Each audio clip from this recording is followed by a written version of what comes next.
La guerre dans la partie est de la République démocratique du Congo entre le gouvernement et les M23, qui dit vrai, qui dit faux. Vous savez, mesdames, messieurs, que les consultations continuent à Nairobi, au Kenya, où le gouvernement congolais, sous la facilitation kenyane, est en train de consulter les groupes rebelles. Les travaux évoluent. Les dimanches, ça s'est poursuivi en attendant l'arrivée d'une dizaine de groupes armés ce lundi 24 avril 2022 à Nairobi. Vous êtes sans ignorer aussi, mesdames, messieurs, que les M23 avaient dit hier, dimanche 23 avril, qu'ils n'étaient pas demandeurs d'un quelconque dialogue. Pourquoi le M23 est hostile au dialogue? C'est juste la guerre médiatique, ou encore ils disent des choses vraies. Nous en parlons dans cette chronique du jour.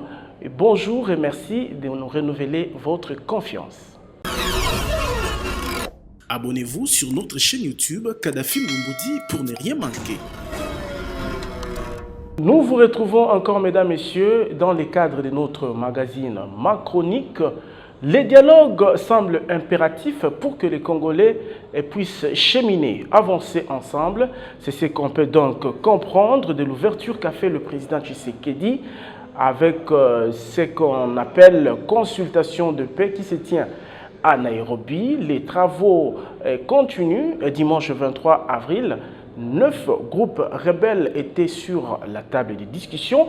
En attendant, une dizaine autres ce lundi 24 avril 2022 pour continuer à dialoguer, parce que le président Tshisekedi veut bien avoir les cahiers des charges des groupes locaux et pour tenter de les réinsérer dans la vie sociale en République démocratique du Congo.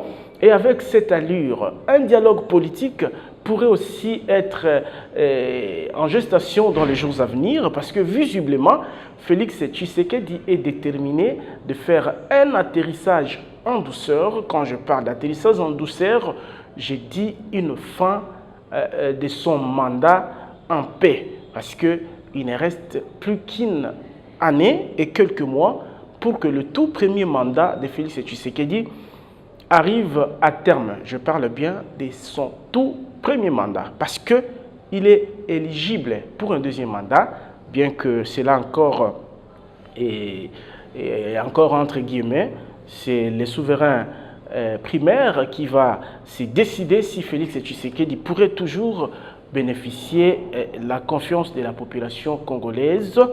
Aujourd'hui aussi, au niveau de l'Assemblée nationale, l'examen de la loi électorale continue ce lundi. 25 députés vont prendre parole pour faire leurs amendements et corriger et enrichir, pour mieux dire, cette loi qui nous est produite par le groupe des 13, G13 en sigle.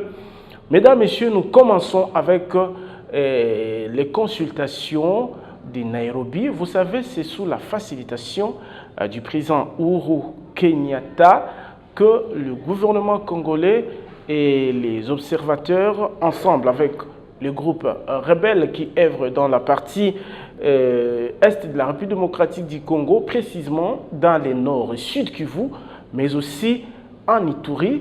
Je vais rapidement vous lire ce qu'a été le résumé des travaux de ces dimanche 23 avril 2022 selon la présidence de la République, parce que le secrétaire général des Nations Unies, Antonio Guterres, a envoyé un message au groupe rebelle.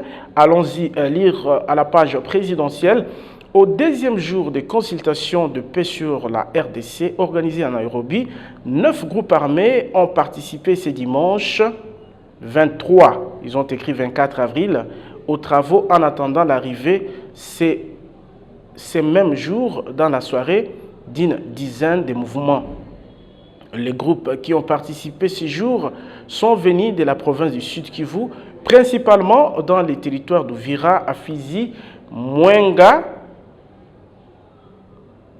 Chabunda et les plateaux de Minwembwe, en plus de 2 premiers engagés dans le processus depuis le samedi.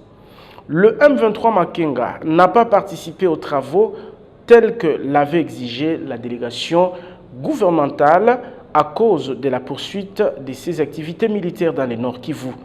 Les travaux se sont consacrés à la compilation de revendications, comme je venais bien de le dire, des cahiers de charges de chaque belligérant.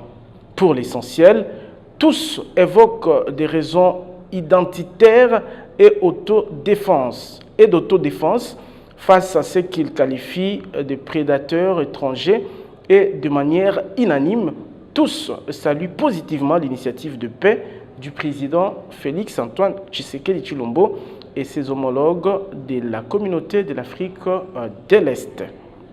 Le chef de la délégation présidentielle, professeur Serge Tshibangou, a rappelé aux nouveaux arrivés le message du président de la République et sa nouvelle approche du PDDRCS qui prend en compte les échecs de précédents programmes. Et oui, vous le savez bien que ce n'est pas pour la première fois que la République démocratique du Congo a un programme de désarmement et de réinsertion des Congolais, des groupes rebelles locaux. Mais poursuivons d'abord. Les coordonnateurs du mécanisme national de suivi des accords, Claude Ibalanki, a rappelé les attentes du président de la République, à savoir, entre autres, un cessez-le-feu immédiat, une présentation par chaque groupe de la structure de son mouvement, cadre effectif de troupes combattantes et type d'armes en vue de préparer les conditions de leur reprise en charge après la reddition inconditionnelle et la réinsertion sociale. Tout le parti gouvernemental ou gouvernement, observateurs et groupes armés ont aussi favorablement accueilli le message d'encouragement leur transmis par le porte-parole du secrétaire général des Nations Unies. Le secrétaire général des Nations Unies prend note de l'approche à deux volets présidée par les conclaves de chefs d'État, y compris la formation d'une force régionale et la refonte d'un processus politique inclusif. Il souligne la nécessité d'une coordination efficace entre la force régionale et la MONUSCO, indispensable pour assurer la protection des civils. Il exhorte des groupes armés étrangers à désarmer et à retourner sans condition et immédiatement dans leurs pays d'origine respectifs. Pouvait-on noter dans le message d'Antonio Guterres lu par le directeur des cabinets de son envoyé spécial à la Sierra Gel. Le secrétaire général souligne l'importance d'une stratégie globale pour s'attaquer aux causes profondes du conflit dans l'Est de la République démocratique du Congo, y compris des mesures non militaires et la mise en œuvre effective de programmes existants de justice transitionnelle et DDRR/R, a-t-il dit. Les travaux vont se poursuivre ce lundi avec la participation d'une dizaine d'autres groupes armés de l'Ituri, Nord Kivu, en attente d'évacuation vers Nairobi. Ça, c'est la version de la présidence de la République. Là, je lisais les points focaux de la présidence de la République démocratique du Congo. Cette initiative semble une bonne initiative pour le retour de la paix et dans la partie est de la République démocratique du Congo. Une volonté manifeste du président Tshisekedi, mais qui semble ne pas suffire parce que dès le tout premier jour de ces consultations, moi je parle de dialogue parce que les termes peuvent, on peut changer les termes, Mais c'est ça, c'est un dialogue entre le gouvernement et les groupes rebelles. Dès le premier jour, le M23 ont été chassés. Oui, chassés parce que tout le parti en discussion, qui était d'ailleurs dans la salle, avait appris avec surprise que le M23 avait repris les hostilités dans la partie Nord Kivu. Donc, les groupes, la partie gouvernementale avait demandé à la facilitation d'expulser ces rebelles. C'est bien de le faire, mais est-ce que ça nous avance? Parce qu'on cherche à atteindre la paix. Peut-on retrouver encore le M23 ou la dernière ou la deuxième option levée par les chefs d'État de la communauté de l'Afrique de l'Est, les contraindre avec la force régionale qui sera mise sur pied dans les jours à venir?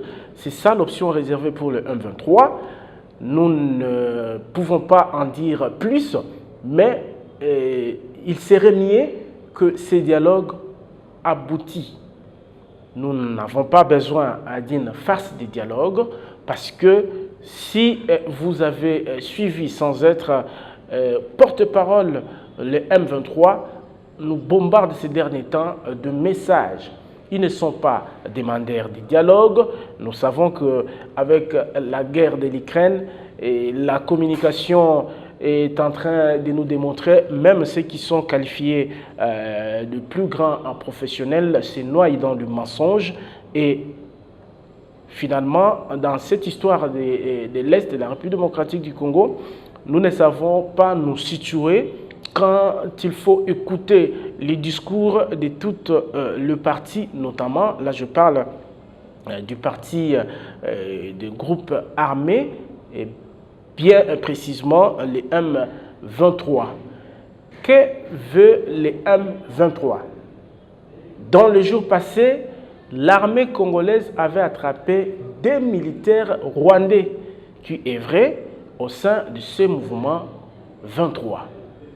Donc, les Congolais ont pointé du doigt le Rwanda et son président de soutenir ces mouvements pour traquer, déranger les paisibles citoyens, massacrer, tuer, et pour enfin qu'ils puissent bénéficier de richesses sous-sol dans cette partie de la République démocratique du Congo. Président Tshisekedi, les M23, à travers la communication que je venais d'évoquer, le porte-parole de ce mouvement nous dit qu'ils étaient à Kinshasa depuis 2020 en discussion avec vous. Tantôt, le groupe rebelle qui sont en Nairobi disent dans l'ensemble qu'ils ne veulent pas combattre Félix Tshisekedi, avec qui ils avaient combattu les uns en politique, les autres avec les armes, le régime précédent. Mais quel est le vrai jeu qui se joue dans toutes ces communications? Qui est bénéficiaire? Est-ce le Congolais de souche qui vit au quotidien ces affres de guerre, ceux qui sont tués tous les jours, ou encore sont le belligérant, mais aussi les autorités de Kinshasa? Nous voulons que la volonté qu'on vient de rappeler tout de suite du président Tshisekedi ait comme objectif donner la paix et une paix durable dans la partie est de la République démocratique du Congo. Le président rwandais qui s'est absenté le jour du mini-sommet quimpartite, mais qui a changé parce qu'il n'y avait plus 5 chefs d'État, M. Kagame s'est absenté. Pourquoi? Parce que la RDC, et pour ne pas citer le FARDC qui nous ont montré 2 Rwandais, des éléments de l'armée rwandaise au sein du M23, pointaient directement le doigt au Rwanda. Une partie des problèmes, c'est le Rwanda. C'est bien connu. Mais pourquoi Paul Kagame ne s'est pas déplacé? Dans le mois passé, il y avait aussi un mini-sommet qui devrait se tenir à Goma. Les publicités ont été faites, le panneau. Mais M. Kagame, toujours, ne s'est pas présenté. Et ce sommet n'a pas pu y lier. À chaque fois que la République démocratique du Congo cherche des mécanismes pour retrouver une paix durable dans sa partie Est, où M. Paul Kagame est souvent cité, même dans les rapports mapping, d'être un soutien de groupes rebelles qui dérangent la quiétude dans la partie Est de la République démocratique du Congo, plus précisément dans le Nord Kivu. M. Kagame se retire. Mais ce dimanche 23, il s'est retrouvé avec son homologue ougandais, Museveni.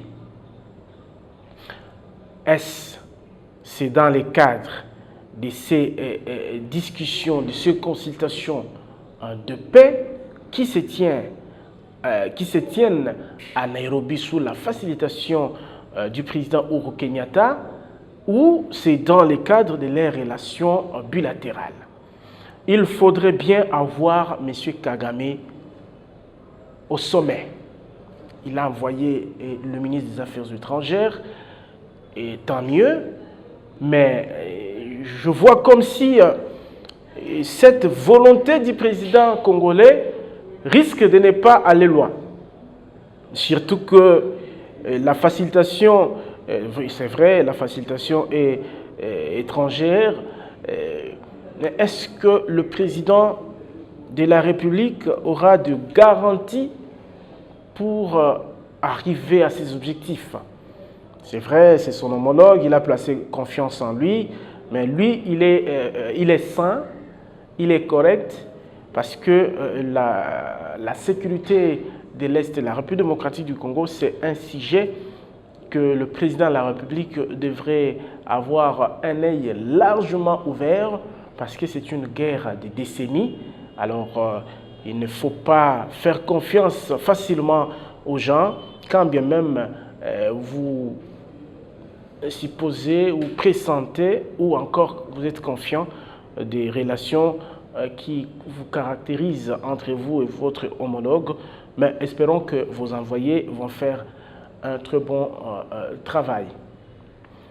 Le M23 sont-ils entêtés par leurs sources d'approvisionnement? Pourquoi vous arrivez à Nairobi pour le dialogue? En même temps, le même jour, vous reprenez vos activités militaires. C'est fait à dessein. Et d'abord, le président Tshisekedi, qui devrait en premier parler avec ces groupes rebelles, n'a pas pu le faire. Il y a eu sommet, oui. Il y a eu des résolutions, oui. Mais les jours qui suivaient, donc le vendredi, je crois, si j'ai bonne mémoire, le vendredi passé, le président Tshisekedi devrait parler avec le tout premier groupe de ces groupes armés, la toute première partie de ces groupes armés, mais ils n'étaient pas arrivés. Ils ont peur de Tshisekedi, ou ils veulent parler qu'à son interface, qui est son homologue kenyan, Uhuru Kenyatta. Ils ne veulent pas parler directement à Félix Tshisekedi. Espérons que ça va évoluer. Je disais, avec cette allure, comme je l'avais annoncé au début, Tshisekedi semble être prêt à dialoguer avec ses adversaires politiques. Parce que s'il a ouvert la brèche pour écouter les groupes armés, il ne va pas fermer son oreille pour écouter ses adversaires politiques. Parce que dans le temps, le rebelle qui pullule dans la partie est de la République démocratique du Congo, qui revendique notamment la nationalité congolaise, les autres qui se précipitent des espaces dans cette partie de la République démocratique du Congo, bien que pour la plupart ils sont manipulés par les multinationales, mais aussi par les pays voisins qui veulent exploiter illégalement les ressources minières de la République démocratique du Congo, mais ils avancent des préalables qui ne semblent pas être justifiés. Dans le temps, avec le régime passé, je parle du régime de Laurent Désiré Kabila, mais aussi de Joseph Kabila, on pouvait peut-être écouter ses revendications, mais Tshisekedi qui arrive, qui n'a jamais eu un conflit avec ces groupes rebelles, ils ne peuvent plus revenir avec ces revendications.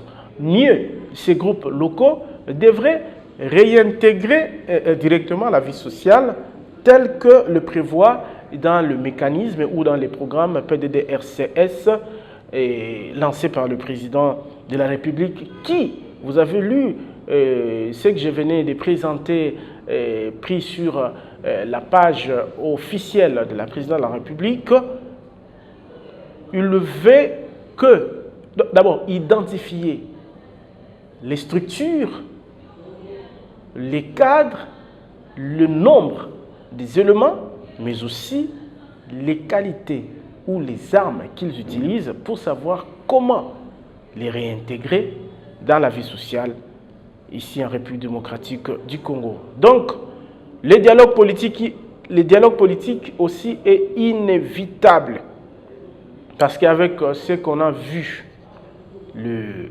vendredi dernier, ici sur Triomphal, avec le militant décidé, c'est quelque chose qu'on condamnait depuis les années avec le régime Kabila, mais ça commence à prendre aussi de l'ampleur. Vous savez que M. Kapiamba, Georges Kapiamba de la Cage, a même dénoncé le fait que les manifestants ont été repoussés. La police a utilisé une force qui n'était pas proportionnelle à ces des manifestants. Il faudrait donc que les responsabilités se dégagent parce qu'on apprendra qu'il y a des militants qui avaient pris le bal, qui étaient touchés par balle, chose qui n'est pas normale. Nous avons vu par le passé combien les militants de l'UDPS malmenaient les pouvoirs Kabila. Alors, si sous Joseph Kabila, on condamnait le fait que la police faisait parfois recours à l'arme, mais on ne pouvait pas rééditer ces mêmes choses avec Félix Tshisekedi, qui vient d'un parti qui a fait longtemps dans l'opposition. C'est quand même anormal, mais vous ouvrez la brèche, c'est vrai, et c'est en perspective des élections à venir que Félix Tshisekedi a voulu écouter les groupes rebelles.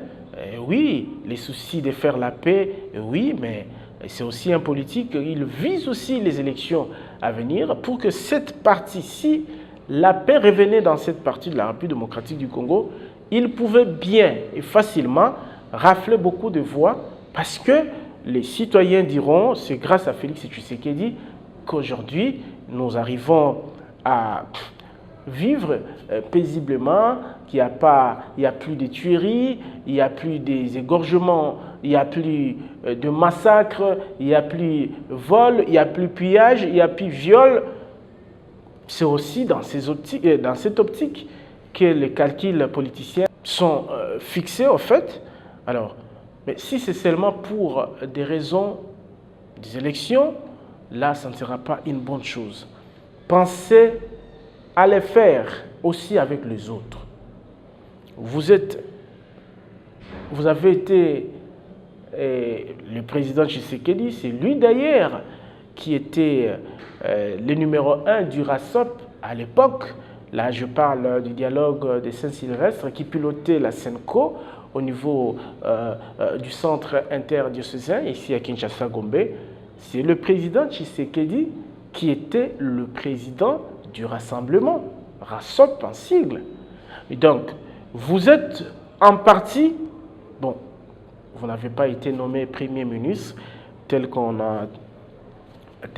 attendait, mais vous avez été dans des dialogues du genre. Donc, c'est mieux de dialoguer, c'est parler pour avancer ensemble. Parce que quand vous gouvernez, quand vous gérez, vous ne gérez pas pour la famille Tshisekedi. Vous ne gérez pas pour ceux qui habitent dans votre village. Vous êtes président de la République. Vous êtes président de tous les Congolais. Alors, il faut faire la paix avec tout le monde. Ne discriminez pas les autres, ne minimisez pas la force des autres. Cherchons la paix pour évoluer ensemble. Voyez-moi ce qu'a réclamé le FCC de Joseph Kabila, mais aussi Adolphe Mozitou, quand il prenait les commandes de la Mouka, après 6 mois de Martin Fayoulou, c'est Adolphe Mozitou, l'ancien Premier ministre, qui a pris les commandes, qui maintenant est aux commandes de la Mouka. Il avait suggéré les dialogues. Comment les gens qui ne tuent pas, les gens qui ne font que vous combattre en termes des idées, avec le parole, avec leur bouche, vous n'êtes pas prêt à dialoguer avec eux, mais vous dialoguez, Monsieur le Président, avec ceux qui tuent, parce qu'ils sont plus dangereux que vous estimez dialoguer avec eux et laisser les autres. Moi, je crois qu'il faut toujours et encore dialoguer, parce que ce n'est pas une mauvaise chose. Vous-même, je venais de dire ici, vous conduisez l'autre fois les regroupements rassemblements au dialogue de Saint-Sylvestre. Vous étiez la tête d'affiche. Alors, ouvrez la brèche. Parlez à vos frères. Et c'est maintenant. Parce que si vous ne parlez pas maintenant, le glissement ne va pas tarder. Si vous ouvrez les dialogues dans les jours à venir, vous devez savoir que le dialogue au Congo, ça dure toujours. Vous pouvez impulser, suite à votre leadership, de sorte que ces dialogues prennent même 1 mois, mais c'est déjà du retard. Parce que le dialogue est toujours facteur de recommandations par la suite. Le participant, dans les conclusions, il y a toujours des recommandations. Et avec le Congo, nous sommes déjà dans une crise où certains, notamment ceux du FCC, estiment que beaucoup des institutions ne fonctionnent pas normalement. Au niveau de l'Assemblée nationale, il y a eu transhumance, la Cour constitutionnelle, le président ainsi nommé, et il y a eu beaucoup de revendications. Mais tout ça, ça peut toujours retrouver des solutions dans les dialogues. Dialoguer, Monsieur le Président, ça ne veut pas dire que vous êtes faible. Parce que les dialogues, ça ne se fait pas qu'ici au Congo. Et au Congo, vous n'êtes pas le premier à les faire. Vous savez qu'il y a eu Sun City, il y a eu un dialogue de Sun City qui d'ailleurs a débouché à des résolutions qui nous conduit pratiquement jusqu'à 6 jours. Je disais aujourd'hui, 25 députés nationaux vont présenter leurs amendements sur la loi électorale présentée par le groupe des 13. Il y a eu au premier jour un très grand débat, un débat de qualité où d'ailleurs je félicite le député Daniel Mbao, un jeune intelligent, comme pas possible. Ça prouve que c'est quelqu'un qui a lu la loi, qui a cerné et a compris en sa manière ce que disaient ces textes de loi proposés par le groupe des 13 et a fait de manière intelligente ces recommandations où il estimait que la loi n'était pas bien articulée. Daniel Mbao, comme un avocat, un jeune très intelligent. En tout cas, félicitations, honorable. Je vous ai suivi le jour-là avec beaucoup d'attention. Et je veux aussi que nos internautes puissent suivre l'intervention de l'honorable Daniel Mbao. Oui, honorable. Je l'appelle honorable parce qu'à mon sens, il le mérite. On le suit. Honorable député, chers collègues, au-delà de la beauté dans l'articulation de ces textes, je remarque évidemment que ces textes renferment des innovations inopportunes et des spécificités illusoires qui nécessitent d'être progressivement évacuées et pour des justifications que je vais devoir développer. Au nombre des innovations importantes, c'est un texte important. Honorable Président, je soutiens la suppression, comme les rédacteurs l'ont proposé, du seuil, par son remplacement par la condition de recevabilité de liste au prorata de 60%, soit 300 sièges sur les 500. Je vais en donner la justification. Pourquoi je soutiens? Parce que les architectes du seuil n'ont pas atteint l'objectif pour lequel ils ont aménagé le seuil. Tenez, collègues, l'objectif du seuil, c'était de réduire substantiellement le nombre de candidatures fantaisistes qui tournaient le jeu électoral en dérision. Mais fort malheureusement, à l'issue des élections, il y a eu une régression infime des candidatures. En 2011, la CENI a enregistré 18 864 candidatures. En 2018, la CENI a enregistré 15 355 candidatures, soit une infime réduction de 18,6%.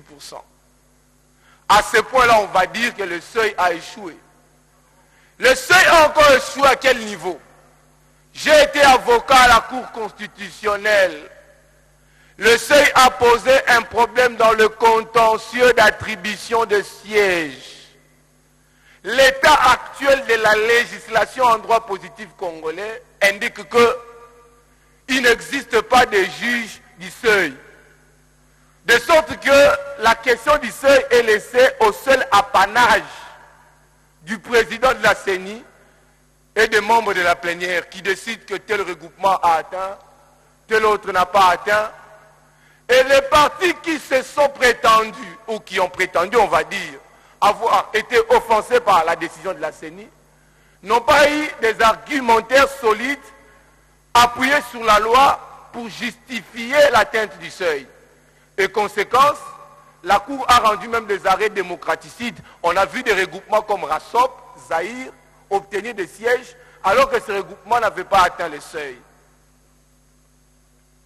Au nombre des innovations, en contrario, inopportunes, Monsieur le Président, honorable député, chers collègues, il y a la question du mode de scrutin. L'honorable Boris Mboukou l'a dit ici. Faisons très attention, cette question est piège. Le mode de scrutin surdétermine les types de représentations politiques que nous souhaitons. Le mode de scrutin a le privilège d'exercer même une influence notable sur les résultats des élections. Parce que son choix est toujours dicté par un objectif politique poursuivi à l'avance. Si vous choisissez un mode de scrutin suicidaire, la conséquence c'est qu'à la prochaine législature, nous allons vider 95% de nos collègues. Parce que nous avons mal opéré le choix du mode de scrutin. Le mode de scrutin qui est proposé ici, c'est un mode de scrutin qui favorise les candidats et non les listes. Ils ont dit que c'est un système majoritaire simple. Attention, ce n'est pas le majoritaire classique qui est usité en Grande-Bretagne ou aux États-Unis d'Amérique.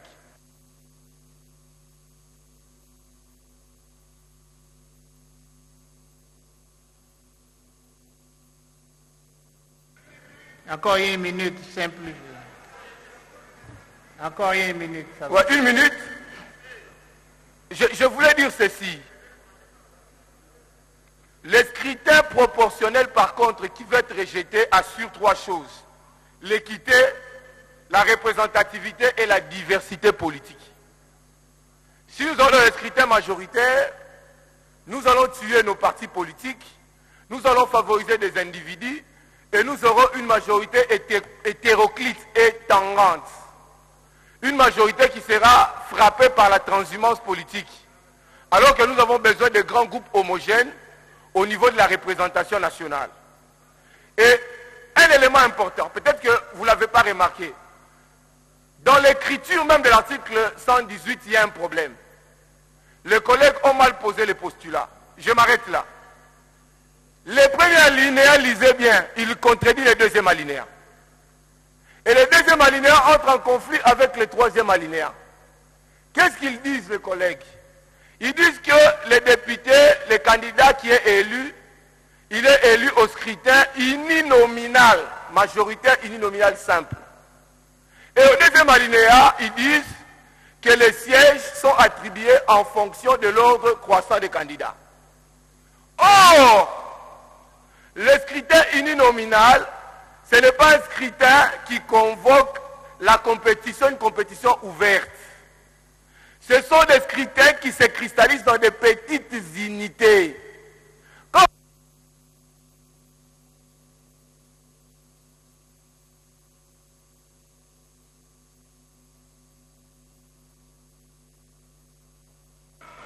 Encore une minute, ok.